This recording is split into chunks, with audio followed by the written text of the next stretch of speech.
31 তারিখ রাত্রে, অর্থাৎ আমরা 31st নাইট উদযাপন করে থাকি অনেকেই, নাউজুবিল্লাহ। আসলে আমাদের ধর্মীয় জ্ঞান এবং ইতিহাসের জ্ঞান আমরা যে কতটুকু দূরে আছি এগুলো বিষয় থেকে বোঝা যায়।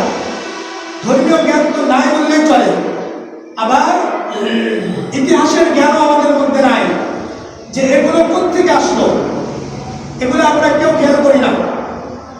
এই যে 31st নাইট, এটা একটি বিধর্মীদের কৃষ্টি কালচার, একটি খ্রিস্টানদের কৃষ্টি কালচার। খ্রিস্টানরা তারা এটাকে তাদের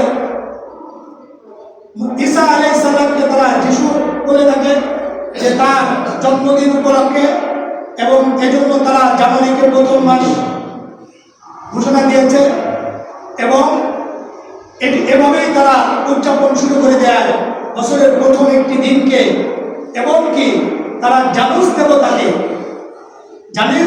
দেবতাকে এই দিন রাত্রি তারা পূজা করে। যারা আমরা আধুনিক প্রযুক্তি যারা ব্যবহার করি, মোবাইল, গুগল, ইউটিউব সহ, আপনারা দেখবেন ফেসবুকে, গুগলে চার্জ দিবেন জানুস দেবতা থেকে চার্জ দিবেন, দেখবেন জানুস দেবতার 2টি মাথা। কয়টি মাথা? 2টি। তার মুখ 2টি, সামনেও আছে পিছনেও আছে। তারা কি করে? তারা রাত 12টা বাজার আগ পর্যন্ত জানুস দেবতার পিছনের মাথার দিকে তারা প্রার্থনা করতে থাকে, তারা ওটাকে পূজা করতে থাকে। কেন? যে ইতিপূর্বে বিগত বছর তাদের বিশ্বাস হলো, যারা খ্রিস্টান তাদের বিশ্বাস হলো, বিধর্মীদের বিশ্বাস হলো যে বিগত বছর আমরা যে ভালো খেয়েছি, ভালো পোশাক পরেছি, ভালোভাবে চলতে পেরেছি, এটা হলো এই জানুস দেবতার পিছনের মাথা ওসিরায় বিগত বছর। এজন্য তারা ওখানে পূজা করতে থাকে, যে এটার কারণে আমরা পেয়েছি, এই জানুস দেবতার কারণে আমরা পেয়েছি। এজন্য তারা জানুস দেবতার মাথার পিছনে তারা পূজা করতে থাকে। যখন 12টা 1 বাজে তখন তারা জানুস দেবতার মাথার সামনের মাথায় চলে আসে, তখন তারা এটাকে পূজা করতে থাকে। কেন? যে ভবিষ্যতে আগামী বছর যদি ভালোভাবে চলতে হয়, ভালোভাবে যদি দেশ পরিচালনা করতে হয়, ভালোভাবে যদি শান্তিতে থাকতে হয়, তাহলে জানুস দেবতার সামনের মাথাকে খুশি করতে হবে, পূজা করতে হবে, আশীর্বাদ জানাইতে হবে। তাহলে আমাদের ভবিষ্যৎ আগামী আরো 1 বছর আমরা ভালোভাবে চলতে পারবো। আচ্ছা বলেন তো, এটা কি কোনো মুসলমানের আকীদা হতে পারে? কোনো মুসলমান কি এই 31 উপলক্ষে এই যে রাত 12টা 1 বাজলেই ফটকাবাজি, আতশবাজি, বিধর্মীদের মতো যদি কেউ এগুলা করে, তাহলে তার ঈমানের মধ্যে খতরা আছে। কারণ কি?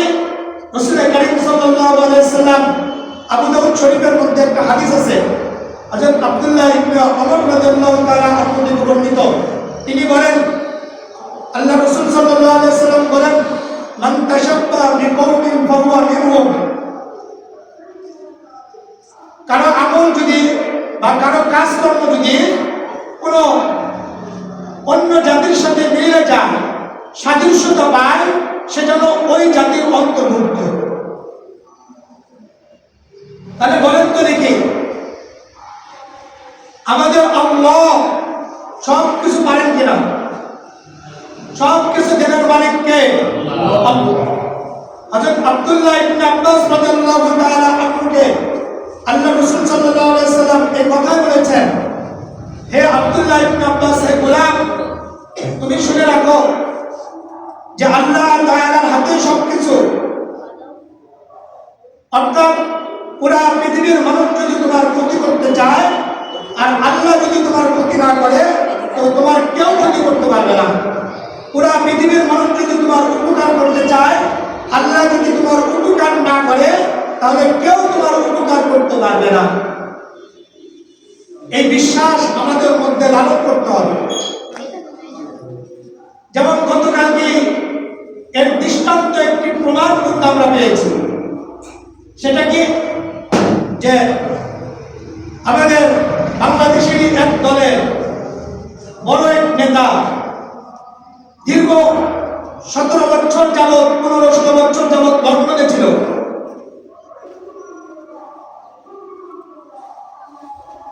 একজন মজলুম, সেও কিন্তু দীর্ঘ অনেক বছর পরেও কিন্তু আল্লাহ তাআলা তাকে আবার বাংলাদেশে আসার তৌফিক দান করেছেন, ঠিক না? উনি কিন্তু কালকে যখন বয়ান দিলেন, ওনার যখন ভাষণগুলো দিলেন, আমাদের এখানে লক্ষণীয় বিষয় আমি নিজে শুনেছি যে দেখেন, উনি যখন ভাষণের প্রথমেই তিনি বিসমিল্লাহ বলে বয়ান শুরু করলেন, ভাষণ দিলেন, সালাম দিলেন। প্রথমেই তিনি বললেন যে ওই মহান মালিকের দরবারে লাখো কোটি শুকর যে আল্লাহ তাআলা তার অশেষ মেহেরবানিতে আল্লাহ তাআলা আবার আমাকে এই দেশে আসার তৌফিক দান করেছেন। এটা একমাত্র আল্লাহ তাআলার কৃতিত্ব, এটা অন্য কারো না। এগুলো সব পারেন কে? আল্লাহ। এই কথাগুলো আমাদের বুঝতে হবে যে সব কিছু পারে কে? আল্লাহ। আল্লাহ একজনকে ক্ষমতা উঠাতে পারেন, আবার একজনকে ক্ষমতা থেকে নামাতে পারেন, আবার একজনকে ব্যয়চ্যুত করতে পারেন, আবার একজনকে সম্মান দিতে পারেন।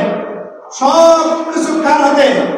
ইন্নাল্লাহা আলা কুল্লি শাইইন কাদির। আল্লাহ তাআলা সব বিষয়ে পারেন, সব বিষয়ে তিনি ক্ষমতা রাখেন। আল্লাহ তাআলা আমাকে আপনাকে এগুলো কথা বোঝার তৌফিক দান করেন।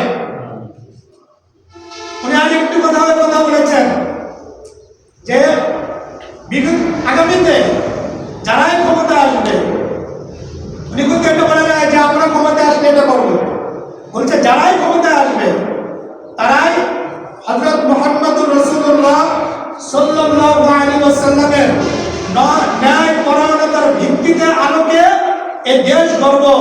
আমরা প্রত্যেকেই চেষ্টা করবো ইনশাআল্লাহ, এই কথা বলেছেন। এবং প্রতিটি কথার মধ্যে অল্প সময় তার লেকচারের মধ্যে, অল্প সময় ভাষণের মধ্যে কতবার আল্লাহর নাম নিয়েছে, এটা প্রশংসনীয় একটা বিষয়। কারণ এখনো আমাদের বুঝতে হবে, এখনো আমাদের বাংলাদেশের প্রতিটি নেতা, প্রতিটি মানুষের মধ্যে ইসলাম প্রিয়, তারা আল্লাহ প্রিয়, রসুল প্রিয়, দ্বীন প্রিয়, এটা বুঝতে হবে। এই বিষয়গুলো আমাদের কাজে লাগাতে হবে। আজকে যুবকদেরকে আমাদের কাজে লাগাতে হবে, মুরব্বীদেরকে কাজে লাগাতে হবে, ছোট বাচ্চাদেরকে কাজে লাগাতে হবে। কারণ কি, আজকে আমরা ছোট বাচ্চাকে যদি মনে করি যে সে তো ছোট বাচ্চা, সে কি বোঝে, একসময় বুঝবে না। এখন থেকে যদি আমরা তাকে শিক্ষা দেই, তাহলে এই সন্তান ভবিষ্যতে বড় নেতা হলেও তার মুখ থেকে আল্লাহর নামে বের হবে। যেমন শহীদ প্রেসিডেন্ট জিয়াউর রহমান ওনার সন্তানকে রেখে গিয়েছেন, হাজার কষ্টের মধ্যে থাকার পরেও তিনি যখন বাংলাদেশে আসলেন কতবার আল্লাহর নাম উচ্চারণ করলেন। এটা কেন? একটি মুসলিম পরিবারের সন্তান হওয়ার কারণে। এজন্য আমরাও যদি আমার সন্তানদেরকে বোঝাই যে এই যে 31 উদযাপন উপলক্ষে এটা আমাদের কিছু করানো নয়, এগুলো আমাদের কাজ নয়। ফটকাবাজি ফোটানো যাবে না, আতশবাজি ফোটানো যাবে না। একটু এটা বিধর্মীদের কৃষ্টি কালচার। আরেকটি হলো এখানে বিপুল পরিমাণের টাকা ব্যয় হয়, অপচয় হয়, সময় নষ্ট হয়। এমনকি আমরা এর আগেও দেখেছি, ওই সময় আমি ঢাকাতেও ছিলাম, এই আতশবাজি ফোটাতে গিয়ে অনেকে অ্যাক্সিডেন্ট হয়, মারাও গেছে, জান চলে যাওয়ার সম্ভাবনা থাকে। এবং এলাকায় অনেক মুরব্বীরা থাকে, অসুস্থ ব্যক্তিরা থাকে, এগুলো যখন ফোটায় এটা দেশের জন্য আতঙ্ক সৃষ্টি করে। আর দেশের যেহেতু এখন পরিস্থিতি, যে পরিস্থিতি সামনে নির্বাচন, এজন্য প্রত্যেকেরই নজর রাখা দরকার। আমি প্রশাসন সহ, প্রশাসনের ভাইরাও যদি এখানে কেউ থাকে, এলাকা ব্যক্তিবর্গ সহ, প্রশাসন সহ এবং সরকারের কাছে একটাই আবেদন যে এই যে 31 এটা যেন আমাদের দেশে কেউ উদযাপন না করে। বিধর্মীদের কৃষ্টি কালচার যেন আমরা উদযাপন না করি, এটা আমাদের ইমানের দাবি। আমাদের সন্তানদেরকে আমরা শিক্ষা দেই, কারণ আল্লাহ তাআলা তিনি ছিলেন, আছেন, থাকবেন। কুল্লু মান আলাইহা ফান ওয়া ইয়াবকা ওয়াজহু রাব্বিকা যুল জালালি ওয়াল ইকরাম। সব কিছু ধূলিসাৎ হয়ে যাবে, ধ্বংস হয়ে যাবে, একমাত্র আল্লাহ থাকবে। এই জন্য আল্লাহ তাআলা তো সব কিছু দেখতেছেন। আমার আপনার কাজ, আমার আপনার কথা, সব কিছু আল্লাহ তাআলা রেকর্ড করতেছেন। এজন্য আমাদের উচিত হলো এমন কোনো কাজ আমরা যেন না করি যেই কাজের কারণে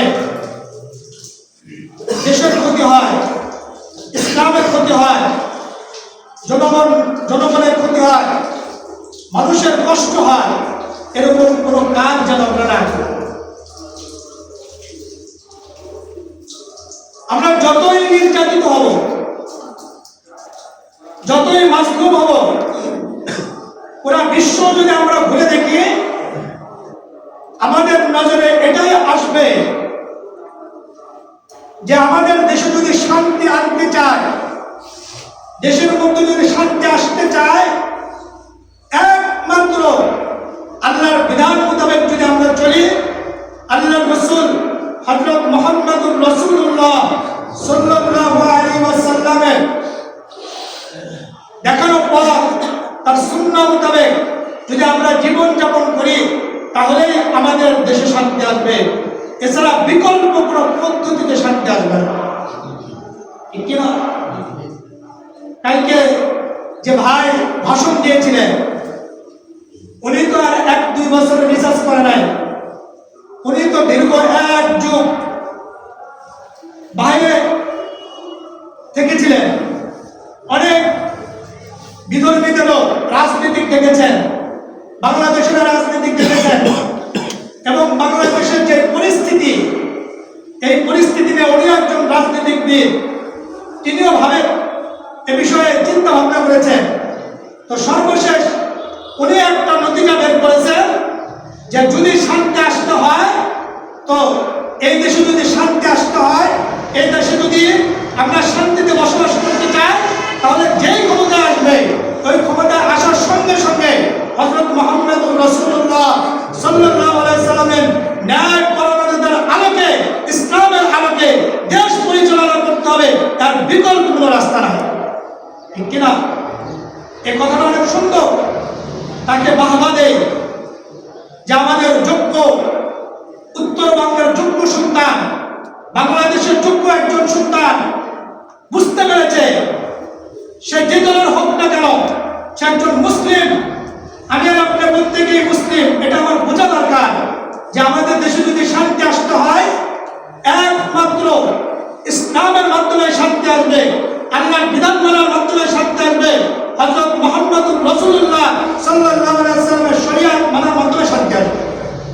হয়তো অনেকে হাসতেছেন বা অনেকে করতেছেন যে হুজুর মনে হয় কেউ দালালি করতেছেন কিনা, এরকম অনেকে চিন্তা ভাবনা। না ভাই, আমি এটা বোঝানোর জন্য বলতেছি, এতদিন তো আমরা বলছি, উলামায়ে কেরাম এখনো বলতেছে, এখন আমরা কোরআন হাদিস থেকে কথা বলতেছি যে আল্লাহর জমিনের মধ্যে, এই দ্বীনের মধ্যে, এই দেশের মধ্যে, দেশ আল্লাহ, এই জমিন আল্লাহ। এই জন্য এই জমিনের মধ্যে যদি শান্তি আসতে হয়, এই দেশে যদি শান্তি আসতে হয়, আল্লাহর আইনের বিকল্প কোনো রাস্তা নাই, আল্লাহর আইনকে লাগবে, এছাড়া বিকল্প কোনো রাস্তা নেই আমাদের শান্তি আসবে। এটা আমাদের বিশ্বাস করতে হবে। এই জন্য আমি সকলকে উদাত্ত আহ্বান জানাবো, আমরা নিজেদের পরিচয় ভুলে গেছি। আল্লাহ তাআলা বলেছেন, কুনতুম খায়রা উম্মাতিন উখরিজাত লিন-নাস তা'মুরুনা বিল মা'রুফ ওয়া তানহাউনা আনিল মুনকার। তোমরা তো, হে মুসলিম জাতি, তোমরা তো উত্তম একটি দল, সর্বশ্রেষ্ঠ তোমরা একটি দল,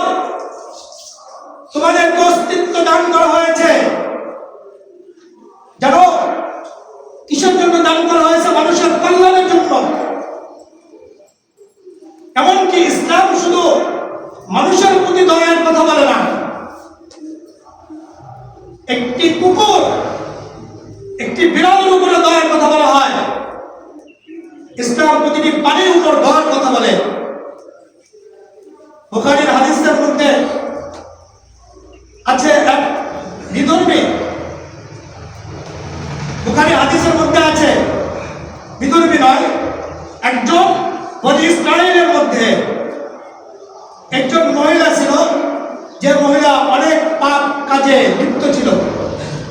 কুকুরকে পানি খাওয়াইছিল, পিপাসিত কুকুরকে। আল্লাহ তাআলা এই ওসিলায় ওই মহিলার সমস্ত গুনাহ মাফ করে দিয়েছে। আবার একজন আবেদ, আল্লাহ রাসূল বলেছেন, বুখারীর মধ্যে আছে, বনী ইসরাইলের একজন আবেদা নারী সবসময় আল্লাহর ইবাদত করত। ওই মহিলাটি একটি বিড়ালকে খাঁচার মধ্যে বন্দী করে রেখেছিল, তাকে ছেড়ে দেয় নাই। যদি ছেড়ে দিত তো সে নিজের খাদ্য নিজে গ্রহণ করতে পারত, কিন্তু সে খাদ্যর অভাবে আটকা রাখার কারণে সে যখন মারা যায়, আল্লাহ এই কারণে, এই বিড়ালকে কষ্ট দেওয়ার কারণে আল্লাহ তাআলা ওই মহিলাকে জাহান্নাম দিয়েছে। নাউযুবিল্লাহ। তাহলে দেখেন, এই আশরাফুল মাখলুকাত, সর্বশ্রেষ্ঠ মানুষ, মানুষকে যদি কেউ কষ্ট দেয়, মানুষকে যদি কেউ হত্যা করে, তাহলে এটার কি বিচার আল্লাহ করবে না? অবশ্যই করবে। আজকে তো আমাদের কাছে অট্টালিকার মূল্য বেশি, বাড়ির মূল্য বেশি, একটি অফিসের মূল্য বেশি। একটা বাড়ি, একটি অফিস ভাঙার কারণে আজকে আমরা এখনো সেই, আমরা বলছি স্বৈরাচার চলে গেছে, আমরা বলেছি কাশিবাদ চলে গেছে, না, এখনো মিডিয়ার দিকে আপনি চোখ দিয়ে দেখেন, এখনো কিছুদিন আগে প্রথম আলোর যে বিষয়গুলো নিয়ে, অফিসকে নিয়ে, আজও আমার আলোর ওলামা ইকরাম ভাইকে আজও গ্রেফতার করতেছে। কেন ভাই? টুপির প্রতি এত খেপা কেন আপনারা? বুঝতে হবে। কিন্তু আমার হাদি ভাই এতদিন ধরে শাহাদত বরণ করেছে, আজ কিন্তু তার আশাকে হাজির করা তো। এমনকি কিছুদিন আগে এক মহিলা কিছু কুকুরকে পানির মধ্যে নিক্ষেপ করে মেরে ফেলার কারণে ওই মহিলাকে কিন্তু তৎক্ষণাৎ গ্রেফতার করা হয়। তাহলে একটা কুকুরকে নিজে মারার কারণে তৎক্ষণাৎ গ্রেফতার করা হয়, তাহলে এই সমাজের মধ্যে যদি আমরা একজন মানুষকে হত্যা করার কারণে যদি আমরা বিচার আজও না করতে পারি, কোরআন সুন্নাহ মোতাবেক যদি বিচার না করতে পারি, তাহলে বুঝতে হবে এই দেশে কোনো সময় শান্তি আসবে না। আমি প্রত্যেকেই বলবো, যারা রাজনীতিবিদ আছি, রাজনীতিবিদ ছাড়াও যারা আছি, সমস্ত ভাইদেরকে বলবো, মুসলিম কেরামকে বলবো, আমাদের প্রত্যেকেই যদি নিজ নিজ দায়িত্ব থেকে কথা বলি, আমরা যদি সাহস করে ইসলামের জন্য ইসলামের হুকুমত কায়েম করে দিতে পারি, এবং যদি একবার যদি ইসলামের হুকুমত অনুযায়ী যদি আমরা একটাকে যদি কিসাস দিতে পারি, দেখবেন কালকের থেকে দেখবেন জুলুম অত্যাচার বন্ধ হয়ে যাবে। এই জন্য প্রত্যেকেই বলবো, সাহস করে আল্লাহ তাআলা আমাদের সকলকে নেক কাজ করা, মানুষের কল্যাণে, দেশের কল্যাণে আল্লাহ তাআলা নেক কাজ করার তৌফিক দান করেন, এবং খারাপ কাজ, অবৈধ কাজ থেকে নিজেকে বাঁচার এবং অপরকে বাঁচানোর তৌফিক দান করেন। 31 নাইট উদযাপন আমরা করবো না, কোনো মুসলমান 31 নাইট উদযাপন করতে পারে না, কারণ মুসলমান সবকিছু চাবে কার কাছে? আল্লাহর কাছে।